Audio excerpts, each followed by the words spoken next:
Real quick, if you're not a stranger to my chat, you've heard all of this before, but I thought I'd go over this real quick just to briefly explain a close range concept that I really don't think people understand in general. It's a real simple. It's like close pressure 101, I guess. Like if you don't know this part, you're not even really playing the game, in my opinion. Okay, so every character in the game, I think, I could be wrong, has some sort of hit confirm, even if it's like a crush counter into dash up or something like that. I'm trying to think if there's a character that doesn't operate in that way. There's just no way. Every character has a hit confirm, especially now. You need to have more than one way to open up the opponent, and you're trying to give yourself the most opportunities when you're finally earned that spot in the pocket, because as you know, you want to practice hit confirms, right? But then as soon as you get into a match, you never find yourself able to use it or use it very infrequently because you're not really close to the opponent that much.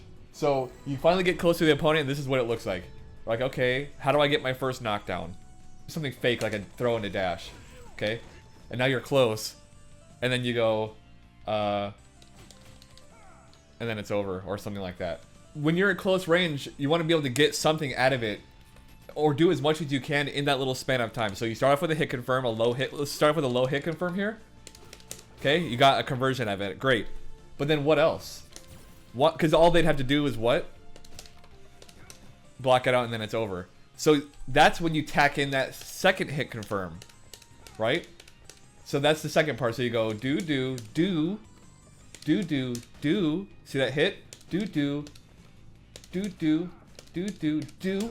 Hit. Okay. So then I just gave myself two opportunities in one instance. So it's like boo.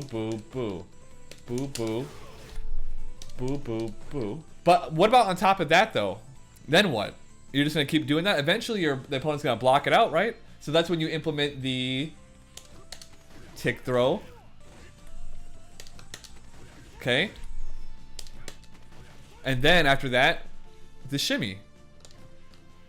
Or frame traps or whatever. So I think the biggest problem when people get close range is they do the same thing every time they get there. They don't mix it up because once it's hard to get to that position to begin with, and then by the time you get there, you just stick to whatever comes first.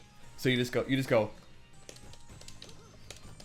or you just do your typical medium, or whatever it might be, and then it's just over, just like that. You earn your close range pressure, and then you go, and then it's over. But every time you get in the pocket, you just try to maybe think back on what you did last time, or try to remember how when you get there. Okay, we got there, whatever. Okay, now here. What did I do last time? What did the opponent do last time we were in this situation here? So throw.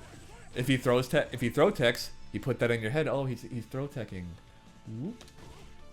If you're just trying to understand what to get from this video, is that when you finally get close to here, you gotta change up the options, and you don't have to make it difficult. Just I can beat most players just mixing up 3 different things: low, throw, shimmy. That's it. Low, throw, shimmy. Low. And there's more to it than that. There's like delays. Delays are big. Other types of and frame traps, stuff like this. But basically, if you've never shimmied before, this is for you. Okay. And the thing I want to add on top of this, that's the most important, is that you have to be willing to sacrifice losing a lot. So, in order to do that the least amount, what you could do is practice with a character that allows you to do it without you dying instantly, like this. Okay? What happens if that misses? Nothing. But it gives you good practice. Just use that instead. My opinion is the hardest thing is that the application is the hardest. So you can do it in training mode 1,000 times. You're like, oh, all right, I'm sexy. And then you get into the match and you're like, you go back to whatever it is that you normally do, because you honestly are gonna die. If this happens, that's the round, sorry.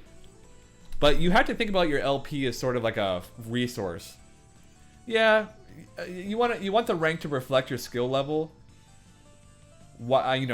at some point. But you have to be willing to, you have to have faith that once you learn a new skill, you're gonna fall and then shoot back up. So I got, as I was just telling Chobo, I got Grandmaster without knowing how to DP, but I knew my time was coming, right? So I gave up all my LP, and then as soon as I learned how to DP, it went right back up. So you just have to have faith in the long term. Like, yeah, I'm going to be a silver little scrubby bitch for a while, but at some point, I'm going to learn how to do these hit confirms and shimmies and throws. I'm going to start blowing people up. As soon as I started the DP cross-ups, it's like, it was a whole different ballgame. And then when I started to learn things like the hit confirm, like, you know, especially low like that, I always emphasize to people the importance of like crouch light kick, especially if you're using a Shoto. But anyone who can hit low, getting conversions off lows is one of the most important things in the game. Like, if you're getting damage off of low, like, you're always a threat.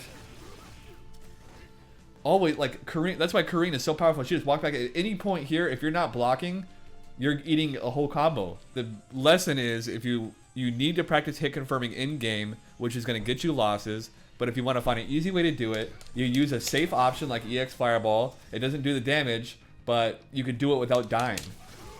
Kage actually has a leg up in this because he could do EX Tatsu and cancel it. So it's like he does EX Tatsu, oop, I fucked up, get out of there. But what I wanted to tell you, Chobo, is that Shin Ryuken is one button. So if you really were just honed in on practicing the reaction time, you could just do one button activate like this, and one button activate is way easier than quarter circle back. So if you really want to practice, you just do the one button. And yeah, you're going to have to learn how to do the quarter circle back eventually, but we're just talking about application in the game. That's the hardest part about it, is application. Yeah, I lost 6,000 LP before I started getting my fucking shit in gear, because I said I'm willing to lose everything. And I said I'm going to DP everything, even if it's a shitty thing to try to DP. Yeah, I use a stun bar too, actually, but that requires application. How are you supposed to apply that if you have problems looking at the stun bar to begin with? So people look at the stun bar in training mode. That's why it's so easy, because you can just sit there and stare at it. Like, you know? That's why it's so important to start off with lights and then move to a medium. I actually have a YouTube video on this already, but I thought I'd re-elaborate. That you can move to crouch medium kick because you know you're going to do it already, so you just confirm that. So I was already looking at the medium kick right there at the stun bar.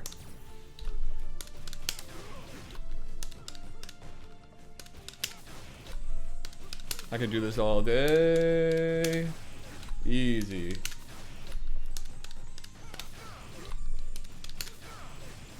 But there's characters with like really easy ones if you just want to practice too. Like, there's easy versions of this. Shoto characters are like the fundamental confirmed characters, but there's a lot of characters. There's super babies like Abigail stand medium punch into super, where you have literally, you could take a trip to Peru and back and be like, oh, I hit it, nice. Or Akuma's crush counter stand fierce. This. That's a pretty standard easy hit confirm, because you can just hit it. Oh, you can just hit it and then go, ah. You know what I mean? Now, once you have your eyes open to hit confirms, it's gonna be everywhere. Oh. Mmm.